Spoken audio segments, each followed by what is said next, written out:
Hello fin farmers, क्या हाल चाल? सब बढ़िया। आपके अपने क्रिप्टो चैनल फिन फार्म में आप सभी का स्वागत है। हमें फिन फार्म में एक रिक्वेस्ट रिसीव हुई थी कि रेडिएंट एंड जिल डुअल माइनिंग ट्यूटोरियल प्लीज। तो फिन फार्म में हमने एक डुअल माइनिंग ट्यूटोरियल बनाया था इथेरियम क्लासिक एंड कैस्पा पे, जिसपे हमें रिक्वेस्ट आई है बाय मैड्सजेट 4015।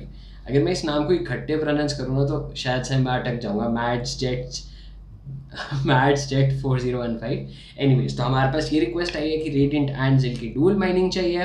तो ठीक है, तो आज के एपिसोड में हम रेडिएंट एंड जिल की डुअल माइनिंग कैसे करनी है वो सीखने वाले हैं। अब वीडियो में आगे बढ़ने से पहले फिन फार्म को अभी की अभी सब्सक्राइब कर लेना, because we are on a mission कि हमें 1000 यूजर्स का सब्सक्राइबर बेस बनाना है फिन फार्म चैनल पे अगले 30 दिन के अंदर अंदर। ऑल्दो हमने 3 महीने का टारगेट लिया था, 2 महीने ऑलरेडी हो चुके हैं, सिर्फ 30 दिन रह रहे हैं।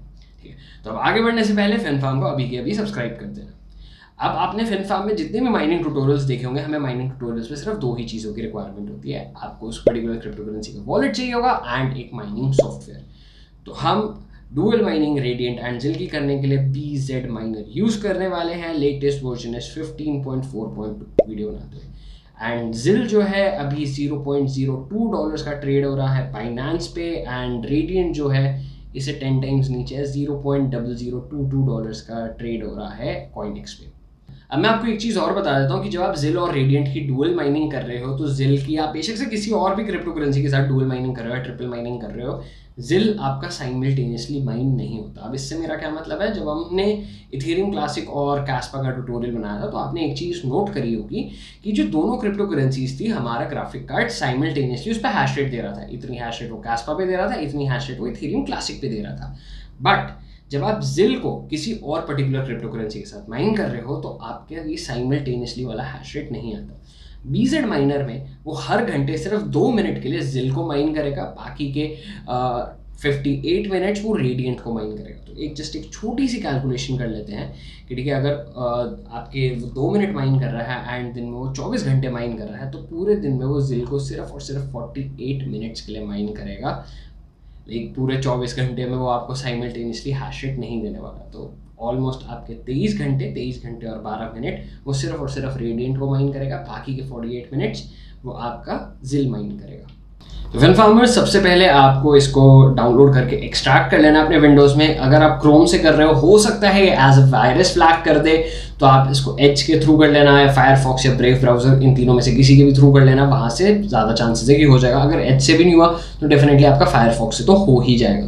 ठीक है, तो आपको इसको डाउनलोड करके एक बार एक्सट्रैक्ट करना है। और एक चीज़ और कि अभी तक हमने फिन फार्म पे रेडिएंट एंड जिल के लिए एक सेपरेट ट्यूटोरियल नहीं बनाया कि अगर आपको रेडिएंट माइन करना है तो कैसे करना है।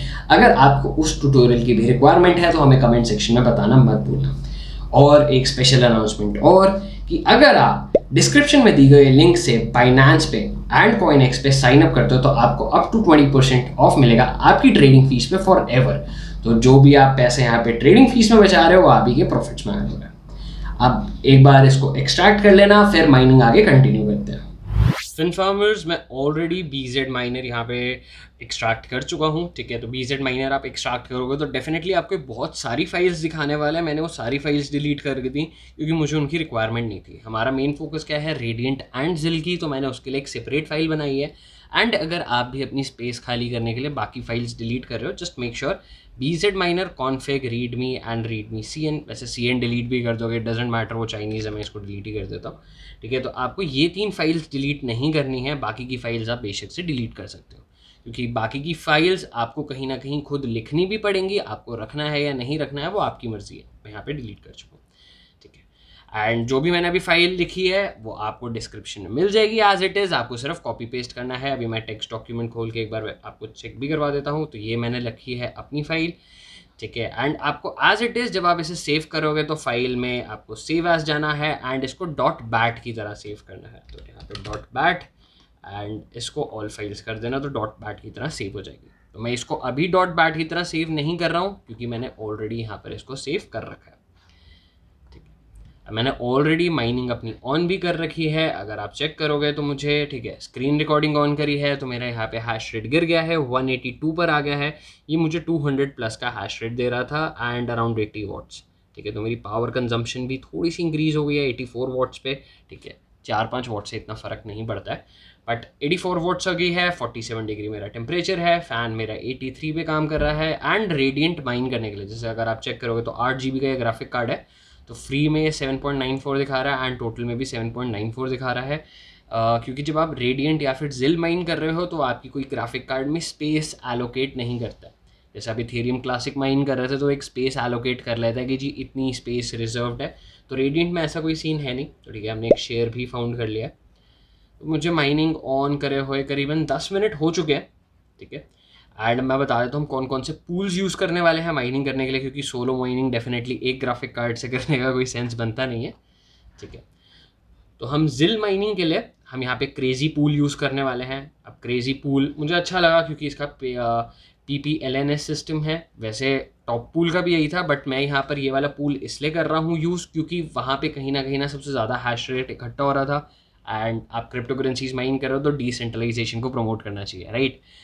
तो इसलिए मैंने जिल के टॉप पूल में माइन ना करके दूसरे तीसरे नंबर पे माइन कर रहा हूँ कि ठीक है हम भी थोड़ा डिसेंट्रलाइजेशन को प्रमोट कर रहे हैं ताकि एक ही जगह पे 50% नेटवर्क हैश रेट इकट्ठा ना हो जाए। तो आपका जो मिनिमम पे आउट है इसमें 10 जिल का है। एंड इसका जो हम सर्वर यूज़ करने वाले हैं वो डेफिनेटली हांगकॉन्ग का है, ठीक है। मैंने यहाँ पे 2 सर्वर्स डाले हुए हैं। सबसे पहले मेरी प्रेफरेंस एशिया की है, सेकेंडली मेरी हांगकॉन्ग की है क्योंकि ये इंडिया से सबसे ज़्यादा पास है। वैसे जब आप माइनिंग फाइल कॉपी पेस्ट करोगे तो उसमें ऑलरेडी एशिया ही है, तो आपको वो चेंज करने की ज़रूरत नहीं होगी। सेकेंडली हम वाइपर नेट यूज़ कर रहे हैं फॉर रेडियंट माइनिंग, ठीक है। तो वाइपर नेट के सर्वर्स काफ़ी अलग अलग जगहों पे है, हालांकि इंडिया में नहीं था बट हाँ डिफरेंट कंट्रीज़ में भी हैं, जैसे रोमानिया हो गया, टर्की हो गया, फिनलैंड हो गया। मैंने बहुत ही कम ऐसे माइनिंग पूल्स देखे हैं जिनकी इतनी छोटी छोटी कंट्रीज़ में भी सर्वर्स होते हैं। एंड इवन कज़ाकिस्तान का तो नाम भी मैंने पहली बार सुना है किसी माइनिंग सर्वर में, ठीक है। तो हम वाइपर नेट यूज़ कर रहे हैं फॉर रेडियंट एंड जिल माइनिंग के लिए हम यूज़ कर रहे हैं क्रेजी पूल। अगर आप ये मेरी माइनिंग फाइल चेक करोगे तो आपको ये शो कर रहा है कि ठीक है रेडियंट ये रहा एंड इसमें स्टेटस दिखा रहा है माइनिंग, बट जिल में दिखा रहा है नॉट माइनिंग। ये इसलिए होता है क्योंकि जब मैंने आपको बताया कि ये 1 घंटे में सिर्फ 2 मिनट के लिए ही जिल माइन करेगा, तो अभी तक वो 2 मिनट हुए नहीं है, तो इसलिए वो जिल पर दिखा रहा है कि नॉट माइनिंग। बट जब जिल की माइनिंग की बारी आएगी तो जिल पे माइनिंग शो हो जाएगा एंड यहाँ पर नॉट माइनिंग शो हो जाएगा, तो वो स्विच कर जाएगा, ठीक है। कहने की डुअल माइनिंग है बट ये इकट्ठे एक साथ माइन नहीं करता। ये रेडियंट को रोक देगा एंड फिर थोड़ी देर के लिए जिल माइन करेगा। 2 मिनट जिल माइन करा, फिर जिल से माइनिंग पावर वापस खींचकर आगे आपको रेडियंट को दे देगा।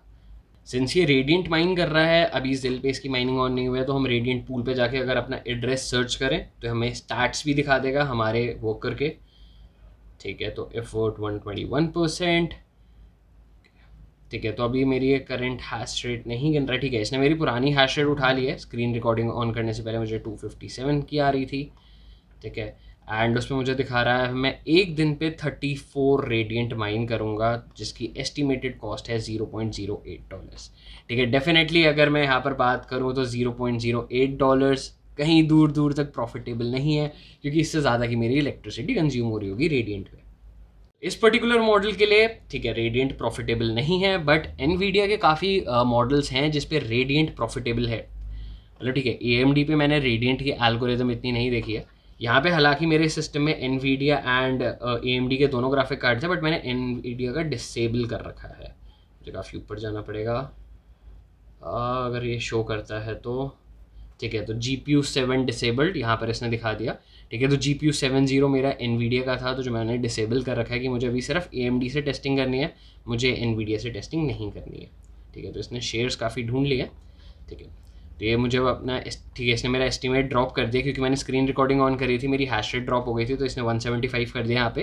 एंड इसने मेरा प्रॉफिट भी 0.05 कर दिया, प्रॉफिट नहीं रेवेन्यू, ठीक है। डेफिनेटली हम लॉस में होंगे, तो ठीक है। मैं जिल में ये चीज़ शो नहीं कर सकता क्योंकि जिल में अभी तक उसने मेरी माइनिंग स्टार्ट नहीं करी है, तो मैं जिल में ये चीज़ शो नहीं कर सकता।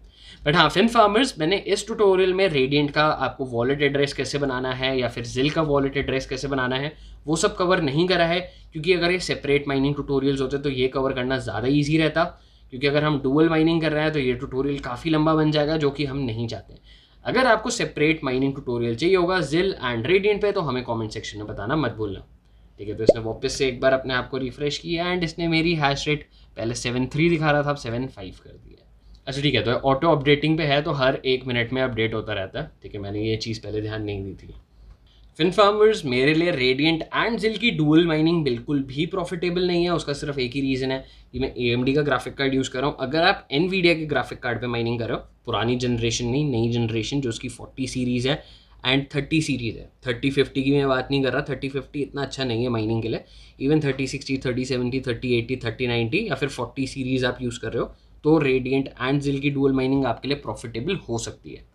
बट एक बार अपनी प्रॉफिटेबिलिटी चेक करने से पहले एक बार एक दिन के लिए माइनर रन करके देख लेना, तो आपको एग्जैक्टली पता चल जाएगा कि आप कितना रेवेन्यू जनरेट कर रहे हो एंड कितनी आपकी इलेक्ट्रिसिटी कॉस्ट कर रही है। ऑलराइट फिन फार्मर्स, अब आज के एपिसोड में बस इतना ही। आई होप आपको समझ में आ गया है कि रेडिएंट एंड जिल की डुअल माइनिंग कैसे करनी है। आपको सारी चीज़ें नीचे डिस्क्रिप्शन में मिल जाएंगी, उसको सीधा कॉपी पेस्ट करके आप रन कर सकते हो। अब आपको किसी और माइनिंग ट्यूटोरियल की भी रिक्वायरमेंट है तो हमें कमेंट सेक्शन में बताना मत भूलना। अब वीडियो में यहाँ तक पहुँच चुके हो तो वीडियो को बगैर लाइक करे मत जाना एंड चैनल को अभी की अभी सब्सक्राइब कर दो ऐसे और कंटेंट के लिए। हम फिर मिलेंगे एक नए एपिसोड के साथ।